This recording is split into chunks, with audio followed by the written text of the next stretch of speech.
At first, I thought this question would actually be relatively easy to answer.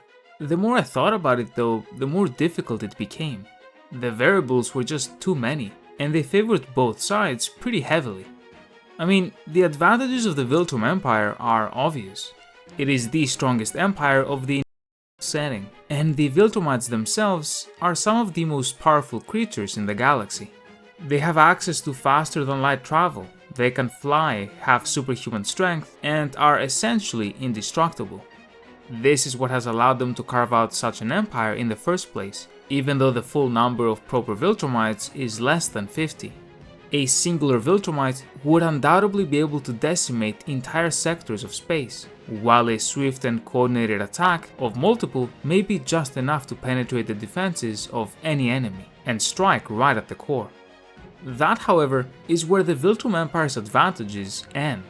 Mind you, FTL travel and indestructibility are absolutely massive advantages, and yet even in Invincible's own world, it has been shown that the Empire can be kept at bay and resisted.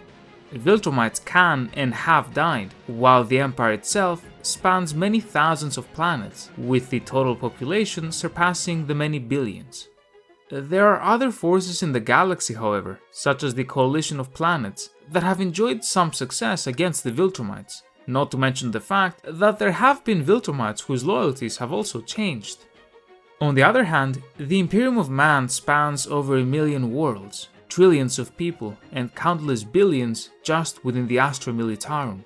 Surviving attrition is how the Imperium has survived for as long as it has, and it is very capable of mounting a defense against insurmountable odds and the most terrifying horrors the galaxy has to offer. Its Psykers, Space Marines, Custodies, and especially the returned Primarchs would definitely be factors to consider. While I doubt even a whole chapter of Space Marines or unit of Psykers would be able to defeat a single Viltrumite, the Custodies and Primarchs do provide some uncertainty as to who would win. Within Invincible, we have seen our heroes defeat Viltrumites before, and though they usually have had Viltrumite powers themselves in order to do so, I do think the godlike Adeptus Custodes and Primarchs would be more than capable of, at the bare minimum, being a significant nuisance to the Viltrumites. On that note, the extremely limited number of the Viltrumite invasion force would prove a deciding factor against, say, 10,000 Custodians. And by the way, the Custodies are simply the Imperium's best of the best. The Titan Legion, or to a much lesser extent the Space Marine Dreadnoughts, Psyker-based chapters like the Grey Knights, Blackstone fortresses, biochemical warfare, and the vast array of devastating weaponry employed by the Adeptus Mechanicus would certainly give the Viltrumites difficulty in the war. And, of course, the Imperium's access to exterminatus may allow it to deplete Viltrumite forces by sacrificing entire planets. If the Imperium is able to kill just enough, if you take into consideration its massive size and defensive capabilities, it may be able to survive long enough for the Viltrumite invasion to stop. The Viltrumites, of course, if this hypothetical war were to take place within the 40k setting, would also have to deal with the terrifying weapons of the Necrons, the war-thirsty orcs, massive numbers of the Tyranids, not to mention Chaos. Speaking of which, I think the ruinous Pyros of Chaos would be one of the biggest variables in this conflict, as to whether the Viltrumites would fight it, join a godlike Khorne, or even fall into a civil war brought about by chaos that leads to their destruction. These paths can be either incredibly good or bad for the Imperium. Now, if this conflict took place within the Invincible setting, I think the scales would tip in favor of the Imperium. The Viltrumite Empire is facing increasing tension from the factions that already exist in its galaxy.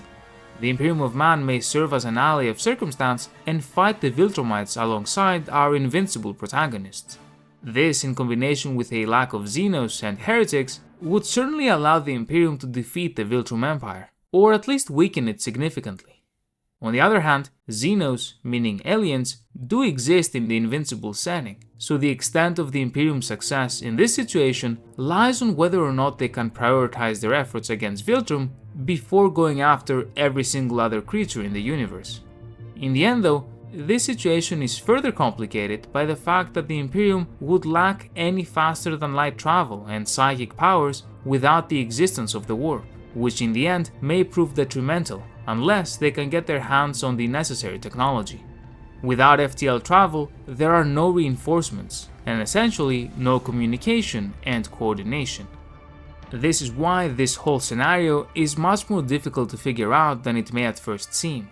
In the 40k setting, the Viltrum Empire, if they gather the right information and coordinate the attack well enough, can just rush Holy Terra and destroy absolutely everything before they are stopped.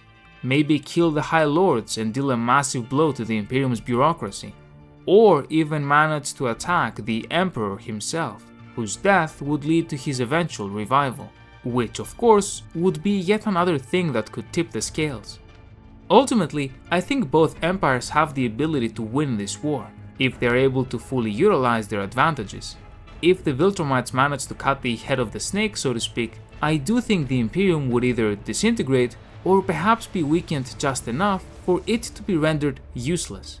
Its planets would then be taken without a coordinated force to defend them. This, of course, would stretch the Viltrumites extremely thin, and so even in the absolute best case scenario for them, in which Imperium leadership is destroyed, the Imperium itself may yet survive in many of its million worlds. Conversely, I do not think there is any circumstance in which the Imperium would be able to invade the Viltrum Empire itself, attack and occupy its worlds, and penetrate into Viltrum proper. The Imperium functions slowly and inefficiently, and the Viltrumite advantage in space engagements would likely halt most invasion forces.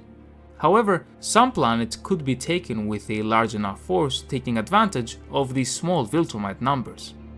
In the end, the most likely scenario would be Viltrum invading the outskirts of the Imperium, sacking dozens or perhaps even hundreds of planets before gradually being forced into a grinding halt.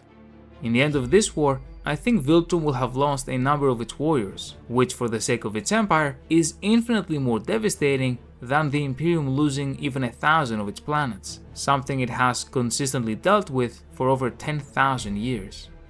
And so, perhaps a little paradoxically, I think the most likely scenario is actually a draw, or Imperium victory, or at least a successful Imperium defense and Viltrumite expansion at the expense of much needed Viltrumite warriors.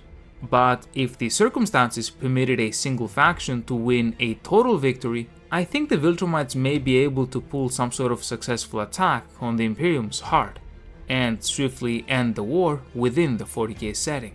While in Invincible's universe, if the Imperium plays its hand just right, it may use the extra help to fare even better. A massive thank you to my channel members, and thank you very much for watching.